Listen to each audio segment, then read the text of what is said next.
Hello everyone, welcome back to my YouTube channel Bhagyashree Classes. Today we will know about the methods of flotation that will be used in the primary market by the companies.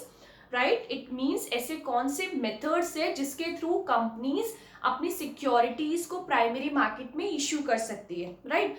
अब as we know primary market क्या है, जहां पे companies अपनी securities को first time, और weekend से जो भी उनकी न्यू सिक्योरिटीज होती है, फ्रेश शेयर्स है सपोज, उनको अगर इशू करेगी मार्केट में, तो किस मार्केट में करेगी? प्राइमरी मार्केट में. राइट? तो अब कौन कौन से मेथड्स है जिसके थ्रू कंपनी अपनी सिक्योरिटीज इशू कर सकती है प्राइमरी मार्केट में? फर्स्ट मेथड है आपका offer through prospectus. Right? So as it is in the name कि ऑफर किसके थ्रू हो रहा है? प्रोस्पेक्टस के थ्रू हो रहा है. तो यहाँ पे कंपनीज क्या करती है? जनरल पब्लिक को एक तरीके से ऑफर करती है अपने शेयर्स, अपनी सिक्योरिटीज को with the help of prospectus, यानी प्रोस्पेक्टस को इशू करके वो पब्लिक को इनवाइट करती हैं कि वो उनकी सिक्योरिटीज में को परचेज करे. राइट? अब प्रोस्पेक्टस क्या है? प्रोस्पेक्टस आपका एक डॉक्यूमेंट होता है जिसके अंदर क्या होता है? कंपनीज की डिटेल इंफॉर्मेशन होती है. लाइक सबसे पहले तो यही होता है कि पर्पस क्या है कंपनी का, क्यों कंपनी कैपिटल, किस पर्पस की वजह से कंपनी कैपिटल रेज कर रही है. Right? It means the purpose for which the funds are being raised by the companies.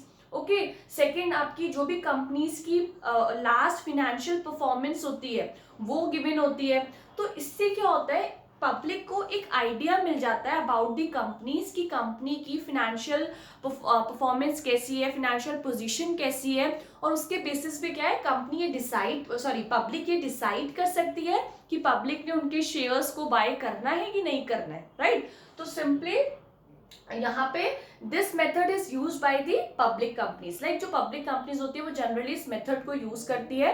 But सी, ये जो मेथड होता है वो टाइम कंज्यूमिंग मेथड होता है from the point of view of companies. Because यहाँ पे क्या है, कंपनीज को सारी लीगल फॉर्मेलिटीज फुलफिल करनी होती है. जब वो प्रोस्पेक्टस इशू करती है पब्लिक को, डायरेक्ट इन्वाइट करती है पब्लिक को, तो उनको काफी फॉर्मेलिटीज होती है जो कंपनीज को फुलफिल करनी होती है. Okay. So this is the first method. Now come on to the second method, offer for sale. इस method में क्या होता है? offer for sale में क्या है? Simply दो steps होते हैं. इसमें क्या करती है? पहले कंपनीज अपने जो भी शेयर्स है, सपोज जो सिक्योरिटीज है, उन्हें किसको सेल करती है? इंटरमीडिएटरी को सेल कर देती है. ठीक है. इंटरमीडिएटरीज क्या होते हैं? एक तरीके से ब्रोकर समझ लो, जो क्या करेंगे कंपनीज के, सपोज कंपनी ने जितने शेयर्स इशू कर रहे थे प्राइमरी मार्केट में, वो सारे के सारे शेयर्स कौन ले लेगा? इंटरमीडिएटरी ले लेगा, बाय कर लेगा एट एन एग्रीड प्राइस. जो भी प्राइस डिसाइड होगा उन दोनों के बीच में, उस पे वो बाय कर लेगा उन शेयर्स को. अब कंपनी का रोल खत्म. अब नेक्स्ट क्या है? ये इंटरमीडिएटरी आगे रीसेल करेगा शेयर्स को. किसको? पब्लिक को. राइट? ऑफर थ्रू प्रोस्पेक्टस में कंपनीज डायरेक्ट इनवाइट करती है जनरल पब्लिक को through the prospectus. But offer for cell में कंपनी क्या करती है? इंटरमीडिएटरीज को अपने सारे जो भी सिक्योरिटीज है उसे सेल कर देती है. फिर आगे इंटरमीडिएटरी उन सिक्योरिटीज को या जो भी शेयर्स है उनको सेल करेगा पब्लिक को, but at higher price. Right? So this is the offer for sale. But इसमें क्या होता है? कंपनीज का जो बर्डन एक तरीके से कम हो जाता है, क्योंकि कंपनी ने क्या करा? इंटरमीडिएटरी को सेल कर दिया. अब कंपनी को बहुत जो भी लीगल फॉर्मेलिटीज है जो डायरेक्ट पब्लिक को जब उन्होंने किया था तो काफी करनी पड़ती है, वो उससे थोड़ा बच जाती है companies. Right? Now come on to the next method, that is a private placement. Private placement में क्या होता है? यहाँ पे कंपनी क्या करती है? जो भी उनके शेयर्स है सपोज, उसको किसको सेल करेगी? कुछ सेलेक्टेड इंस्टीट्यूशंस को. राइट? जैसे सपोज आपका LIC हो गया, लाइफ इंश्योरेंस कंपनीज हो गया, या कोई और इंश्योरेंस कंपनीज है, UTI है, तो इन सबको क्या कर सकती है? अपने सिक्योरिटीज को सेल कर देगी सिंपली. तो प्राइवेट प्लेसमेंट में क्या है? कंपनी अपने जो भी सिक्योरिटीज है उन्हें किसको सेल करेगी? कुछ सेलेक्टेड इंस्टीट्यूशनल इन्वेस्टर्स जो होते हैं, या फिर इंडिविजुअल इन्वेस्टर्स को भी कर सकती है. ठीक है, उनको सेल कर देगी. अब ये जो मेथड होता है ये भी टाइम सेविंग मेथड है, बिकॉज इसमें भी एज सच फॉर्मेलिटीज कंपनी को नहीं करनी पड़ती जो कि पब्लिक इशू में करनी पड़ती है. राइट? या जो आपका ऑफर थ्रू प्रोस्पेक्टस में करनी पड़ती है, तो इतनी फॉर्मेलिटीज नहीं होती इस मेथड में. तो ये मेथड जनरली कौन प्रिफर करता है? ऐसी कंपनीज प्रिफर करती है जो सिंपली अफोर्ड नहीं कर सकती अपनी सिक्योरिटीज को इशू करना थ्रू पब्लिक इशू, और we can say through offer through prospectus, right?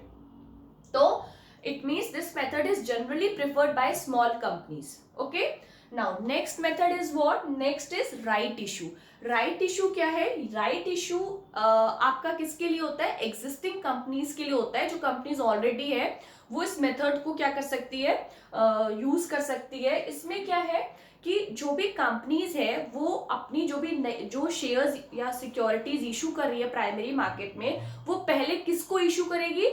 अपने एग्जिस्टिंग शेयर होल्डर्स को, राइट? जो भी उनके एग्जिस्टिंग शेयर होल्डर्स है उनको वो सिक्योरिटी इशू करेगी, राइट? सपोज कंपनी अगर शेयर्स इशू कर रही है तो वो शेयर्स कंपनी पहले किसको इशू करेगी? जो भी उनके एग्जिस्टिंग शेयर होल्डर्स है उनके सामने ये प्रपोजल रखेगी। अब किस रेशो में या किस प्रपोर्शन में उन्हें वो इशू करेगी अपने शेयर्स?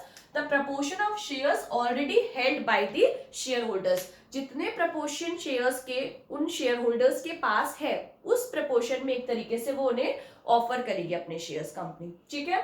अब वो चॉइस किसकी है? उन एग्जिस्टिंग शेयर होल्डर्स की चॉइस है कि वो उन शेयर्स को बाय करना चाह रहे हैं कि नहीं चाह रहे, right? So if existing share holders do not subscribe securities during the given time, कि जो भी टाइम पीरियड कंपनी ने डिसाइड किया था कि अगर आपको लेना है एग्जिस्टिंग शेयर होल्डर्स को तो आप इस टाइम पीरियड के अंदर इन सिक्योरिटीज को बाय कर सकते हो। सपोज अगर एग्जिस्टिंग शेयर होल्डर्स नहीं करते हैं subscribe with in the given time period, तो ये जो ऑफर होता है वो किसके लिए ऊपर हो जाता है? जनरल पब्लिक के लिए। इट मीन्स उसके अगर वो नहीं सब्सक्राइब कर रहे हैं तो सिंपली वो जो भी है प्रपोर्शन जितना रिमेनिंग है वो किसके लिए ऑफर कर सकती है कंपनीज?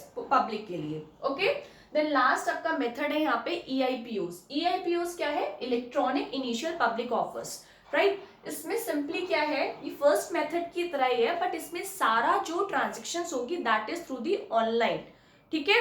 ऑनलाइन मीन्स और we can say through online system of stock exchange, ठीक है? कि मतलब जब कंपनी एक तरीके से पब्लिक को डायरेक्ट पब्लिक को ही ऑफर कर रही है but through the electronic means, तो वो क्या हो जाएगा आपका? Electronic initial public offers.